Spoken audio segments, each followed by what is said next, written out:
नमस्कार मित्रांनो, लग्नानंतर होईलच प्रेम या मालिकेच्या येणाऱ्या भागात आपल्याला असं पाहायला मिळणार आहे की मानी ही काव्यावर संशय घेत असते की तिचे कोणासोबत तरी अफेअर चालू आहे.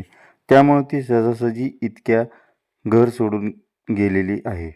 पण आता सिद्ध करण्यासाठी तिला ठोस पुराव्याची गरज भासते. तर तिच्या मनामध्ये येते की आपण जर नंदिनीला आपुलकीने विचारले तर ती काव्य हिच्या अफेअरबद्दल नक्कीच आपल्याला काही ना काहीतरी सांगेल. या आशेवर मानिनी नंदिनीला बोलते, काव्या तुझी तर बहीण आहे ना, मग तिच्या सर्व पर्सनल गोष्टी तुझ्याशी शेअर करत असणार ना. यावर नंदिनीला खूप मोठा प्रश्न पडतो की मानिनी आता आपल्याला काव्याच्या विषयी काय विचारणार आहे.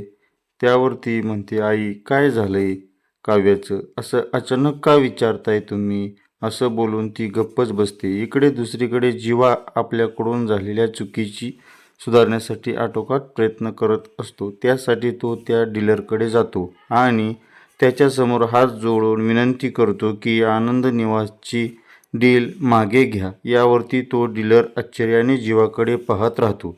इकडे पार्थ थकून घरी आल्यावर मानिनी त्याला विचारते, काव्यालाच शोधण्यासाठी गेलास ना. यावर जीवा म्हणतो, हो आई, काव्याच्या शोधातच मी गेलेलो. सगळीकडे शोधलं पण काव्या कुठेच दिसल्या नाहीत. काव्या असं कसं काय जाऊ शकते. जीवाचे शब्द ऐकताच मानिनी तिथून निघून जाते आणि तिच्या मनामध्ये विचार येतो की जीवा आणि नंदिनी यांच्यासारखे नातं पार्थ आणि काव्याचे का नाही झाले. असा प्रश्न तिला पडला. नंदिनी काव्याचे गुपित मानिनीला सांगणार काय. जीवा आनंद निवासची डील कॅन्सल करणार का आणि पार्थ काव्याला शोधणार का, हे पाहणे खूपच इंटरेस्टिंग ठरणार आहे.